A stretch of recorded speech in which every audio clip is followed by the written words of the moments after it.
가장 뉴스를 뜨겁게 달궜던 게 네. 냉장고를 난 이런 현실이 너무 진짜 자괴감이 들더라고요. 냉장고를 부탁해 사태가 가장 큰 사태였습니다. 아 뉴스에 지금 대한민국에서 해결해야 될 문제가 얼마나 많은데. 그러니까요. 참 정말 안타까웠습니다. 네. 하지만 이제 워낙 큰 이슈였기 때문에 이거를 정리를 하고 가야 될 것 같습니다. 맞죠? 이게 제일 큰 뉴스는 맞았죠. 아주 그냥 냉장고 부탁해 그 보여주기 전부터 이것을 하는 게 맞냐 잃어버린 48시간이 맞냐 뭐 해서 진짜 아이고. 난리 쳤는데 네. 제가 아주 따끔하게 혼냈습니다. 이 한마디로. 아 종편에서요? 야 너희들 윤석열이 대통령 할 때 음. 오송 참사 났을 때 윤석열 어디 있었어? 폴란드에 있었지. 네. 근데 그 소식 받고 한국 바로 왔어? 아니 안 왔지. 내가 간다고 달라질 게 없다. 그래 맞아요. 내가 간다고 달라질 거 없다는 찍소리 못 하더니 이제 와서 K푸드 홍보한다는 우리 대통령이 예능 나온다고 하니까 이렇게 그렇지. 찍어대냐? 제가 매섭게 혼냈습니다. 아무 아무 말 말 못해요. 아무 말 못해. 야 이건 아무 말 못해. 아무 말 이건 못하지. 사실 좀 아니 너무. 내가 가도 할 게 없다는데 그 대통령이에요. 내가 가도 할 게 없다는데 그렇지. 그런 말을 한 것을 되돌려줬는데 지네들이 어떻게 말을 네. 합니까? 근데 그 말은 사실은 사실이었어. 와봐야 맨날 늦게 출근하고 했으니까 사실은 사실이었어. 그러긴 하지만 슬픈 사실이었어. 그래도 와야지. 그렇습니다. 네. 네. 자, 뭐 다 말씀을 해주셨는데 그래도 이제 또 모르시는 분들이 계실 것 같아서 간략하게 정리를 하고 가도록 하겠습니다. 이재명 대통령이 K푸드를 알리기 위해서 냉장고를 부탁해 출연한 것을 두고 대통령 자격이 없다고 맹 비난을 퍼붓고 있는 국민의힘. 네. 특히 이 주진우가 첫 테이프를 끊어요. 주진우가. 신이 났어. 근데 나는 진짜 더 큰 문제는 뭐 이따가 하나하나 좀 다루겠습니다만 네. 더 큰 문제는 뭐냐. 주진우가 그동안에 의혹 제기한 것들 중에 제대로 된 게 있었나요? 그러면은 주진우의 의혹 제기는 힘이 없어야 돼. 근데 주진우가 뭐 의혹 제기하면 이거를 굉장히 주요하게 언론이 다 받아줘. 그러네. 난 이게 가장 큰 문제라고 봐요. 네. 나는 너무 속상합니다, 진짜 이 자체가. 근데 주진우의 그 페북 자체는 방탄 페북이거든요. 그러니까 자기 자신의 특검에 대한 수사를 막기 위해서 이제 관심을 돌리는 용도로 그 페북을 남용한 건데 네. MC님 말씀하신 대로 그걸 갖다가 언론에서 다 덮어주니까 네. 이거 정말 주진우를 위한 언론 아니냐. 그러니까. 뭐 이런 생각이 정말 들 정도로 너무 심하더라고요. 화가 납니다, 언론은 진짜. 기본적으로 취재를 해야 되잖아요. 사실관계 확인을 하고 기사를 써야 이거 되는데. 페북만 쓱 보면 그렇지. 되잖아. 그리고 그대로 따옴표 따오세요. 그리고 뒤에 숨으면 돼. 뒤에 숨어. 그게 문제예요. 그게 그러니까 문제야. 그럼 언론일 이유가 없지. 아니 누구든지 페이스북이나 이런 페북 이런 거 보고 보도할 건 뭐하러 기자가 필요해요. 그렇습니다. 그냥 보면 되지.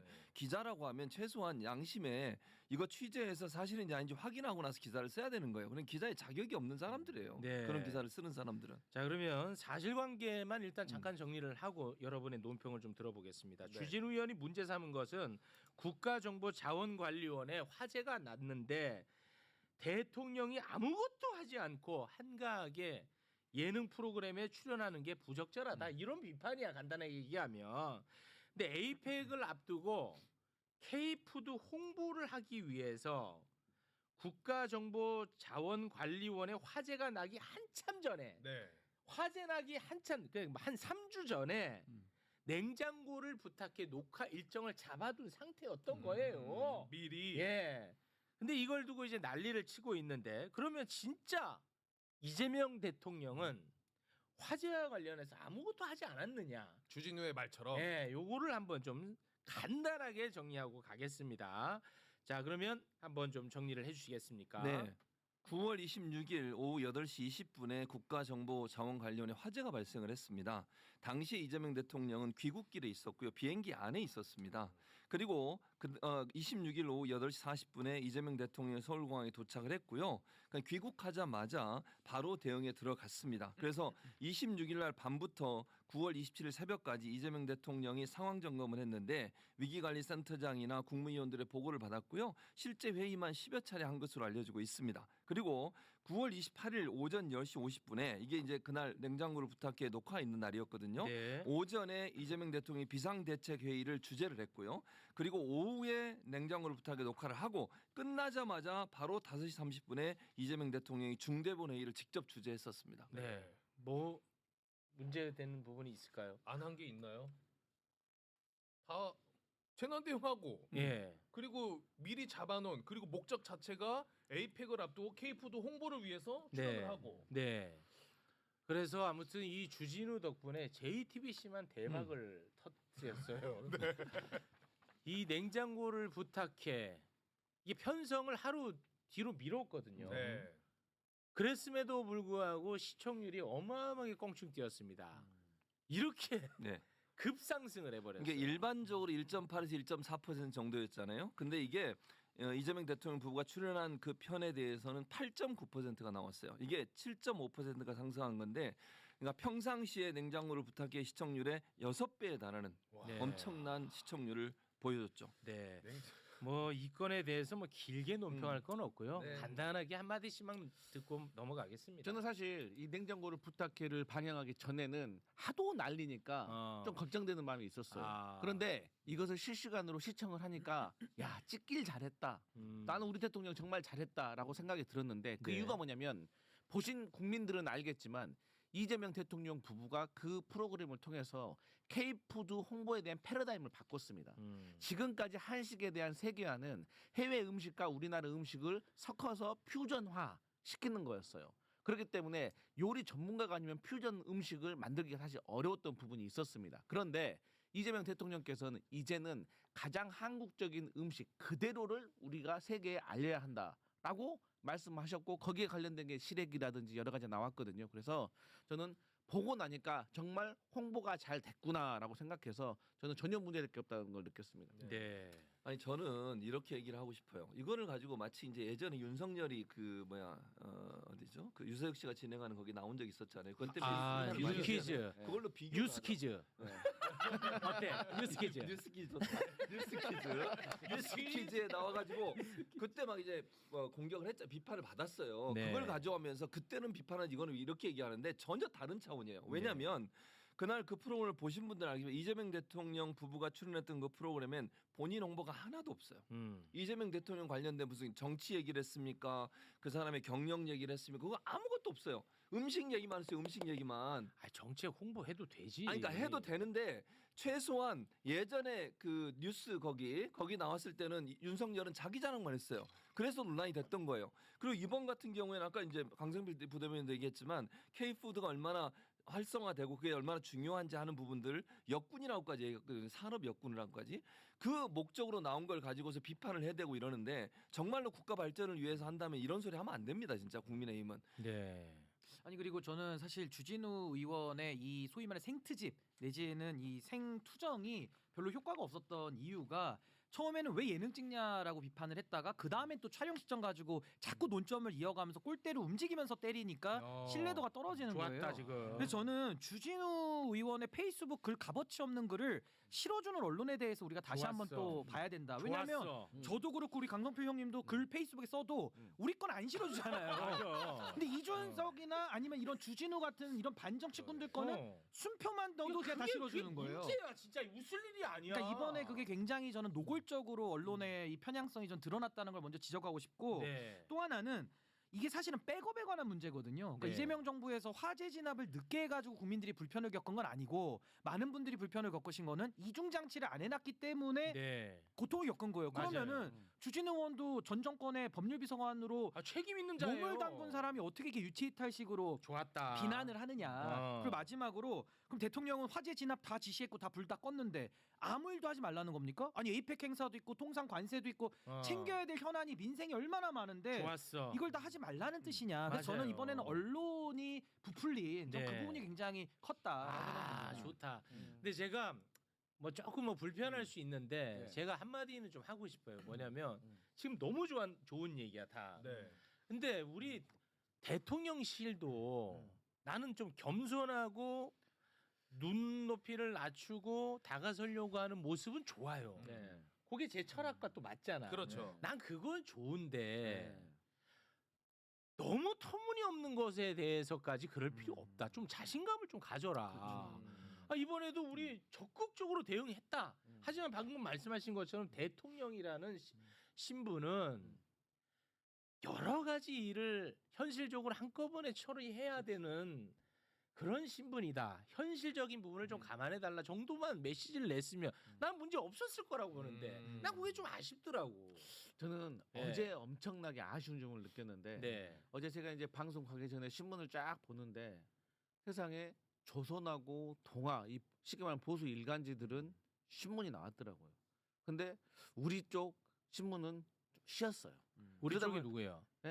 아니 우리에게 되게 우호적인 그런 거 언론들이 왜 씻었어요. 그런 비판을 그런 거 아니 그러다 보니까 아유 여기에 대한 우리의 아니 그러다 보니까 여기에 대한 해명이라든지 여러 가지 논리에 대해서 국민들에게 홍보를 잘 못하면 있었어요. 나 그게 너무 아쉬웠어. 그러니까 내가 쉬었다고만 해.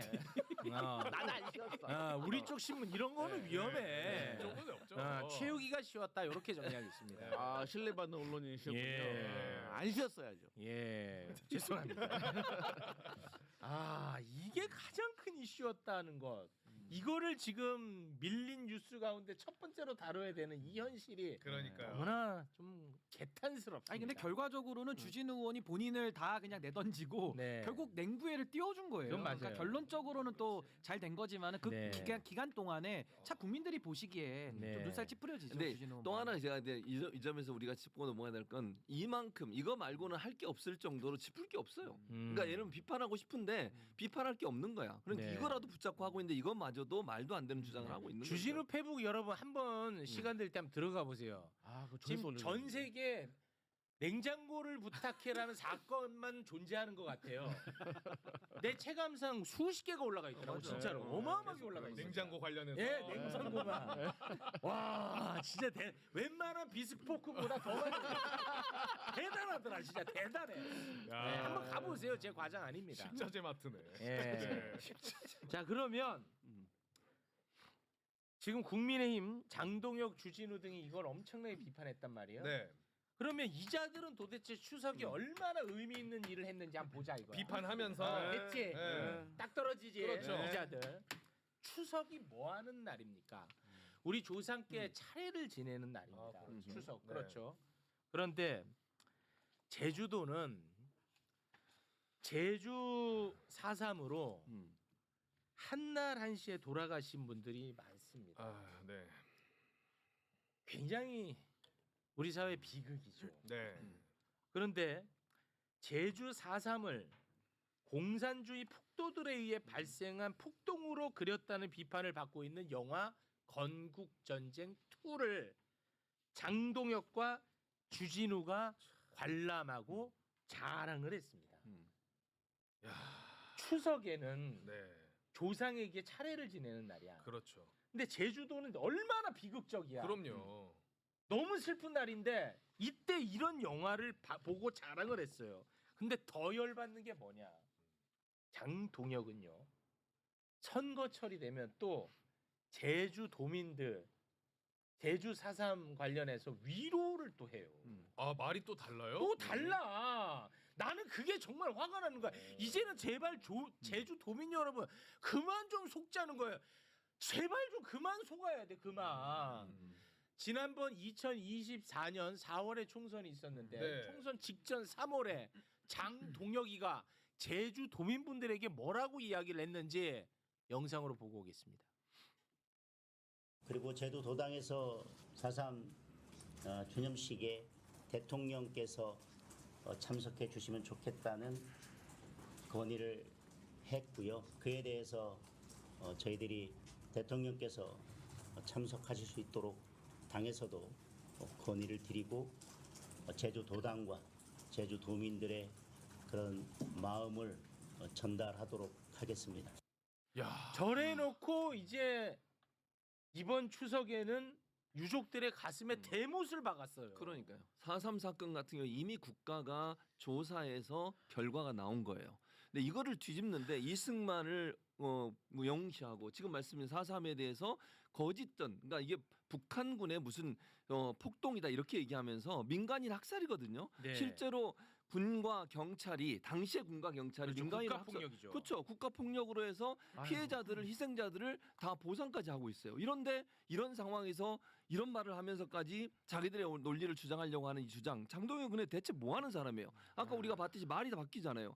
총선 때는 표가 필요하니까 가서 아부하듯이 얘기하고 그렇지. 이제는 뒤돌아서 가지고 자기들이 원하니까 4.3을 공격해대고 이게 제대로 된 정치인입니까? 정치 그만해야 돼요. 이 사람들 이런 야, 사람들은. 이거 진짜 이거 너무 너무하네. 심각해. 저는 장동혁의 저 두 얼굴을 보면서 네. 국민들이 정말 속이 막 이렇게 안 좋을 정도로 뭐가 이렇게 끌어오르는 심정인데 역사를 가지고 정치화하는 겁니다. 그러니까 역사를 왜곡해서 결국엔 표되는 거를 다 하겠다라면서 또 작년에는 또 엉뚱한 또 이중적인 얘기를 하잖아요. 네. 그래서 저는 참 이 부분에 대해서 규탄하고 또 하나는 그 4.3에 관련해서 이제 남노당 얘기를 많이 하거든요. 근데 저 이것도 이중적인 게 남노당을 그렇게 싫어하면서 또 박정희 대통령은 또 그렇게 띄워요. 그러니까 이게 뭘 좀 하나만 해야 되는데 표가 필요할 때는 제주도 가서 또 표 달라 그러고 그렇죠. 또 뒤에 와서는 추석 때 저렇게 이중적인 플레이를 하는 것 자체가 전 역사를 정치한다는 건 이거 용서할 수가 없는 아, 행태다라고 저는 봅니다. 최악의 정치 같습니다. 그리고 지금 과거 윤석열 3년 동안에 얼마나 쓸데없는 게 있었습니까? 이념 전쟁, 네. 뭐 건국절, 홍범도 그게 2024년, 5년 지금 현재 대한민국에 어떤 도움이 됩니까? 그런데 장동혁도 이제 와서 이념 전쟁을 하려는 거 아니에요. 그 이유가 뭐냐면 저는 본인의 부실한 지지 기반이 탄로날까봐 이 구구들의 표라도 공고하게 모아 보려고 하는 저는 그 목적 하나밖에 없다고 생각을 하거든요. 네. 그러니까 이미 역사적으로 검증이 끝나갔잖아요. 이게 국가 폭력이라는 것을. 네. 그렇기 때문에 저는 뭐 새로운 사실이 나와가지고 학계에서 논문을 통해 가지고 반박을 할 수 있겠지만 정치인이 이렇게 말도 안 되는 걸 가지고 끼어들면 안 된다고 생각하거든요. 그래서 네. 저는 내년 지방선거에서 제주도민들이 국민의힘을 심판 꼭 해주실 거라고 믿습니다. 네.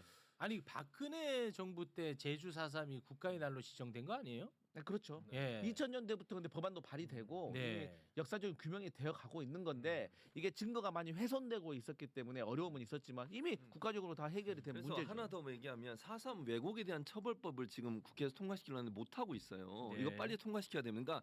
그러니까 4.3에 대해서 거짓 주장을 이게 5.18도 마찬가지잖아요. 5.18에서 왜곡하는 사람들을 처벌할 수도 법이 통과가 됐어요. 근데 4.3은 아직까지 기념일로 지정되고 보상을 하고 있지만 왜곡하거나 거짓 얘기를 하는 사람에 대한 처벌에 대한 조항이 없어요. 이거 만들어야 됩니다. 그랬으면 네. 장동혁 처벌할 수 있거든요. 네. 처벌법 만들면 반드시 통과시켜서 이렇게 역사적 사실을 왜곡해서 정치적 이익을 얻으려는 인간들에 대해서 단죄를 내려야 한다고 생각합니다. 네. 저는 뭐 처벌에 앞서서 정치적으로 빨리 좀 심판받았으면 좋겠다는 그러니까요. 생각이 듭니다. 퇴출을 네. 빨리 시켜야 돼요. 그렇습니다. 역사를 바라보는 다양한 관점이 필요하다라면서 해명을 했는데 맞아. 그 역사 왜곡이 필요하다는 말 맞아요. 아니에요? 예.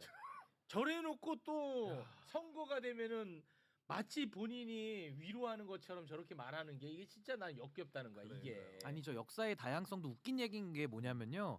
저게 역사를 공부하는 사람들끼리는 뭐 다양한 주장들을 할 수 있다고 봐. 그건 학문의 자유의 영역이고 맞습니다. 네. 지금 장동혁 정치인이잖아요. 네. 왜 역사를 정치화하느냐? 그리고 두 번째는 저 논리대로 하면 지금 윤석열의 내란도 다양한 시각으로 보자는 거예요. 맞습니다. 그게 말이 됩니까? 네. 그러니까 정말 이건 반헌법적인 주장을 지금 하고 있다. 그런 생각이 그렇습니다. 듭니다. 자 그리고 주진우도 봤습니다 이 영화. 네. 참고로 말씀드립니다. 네.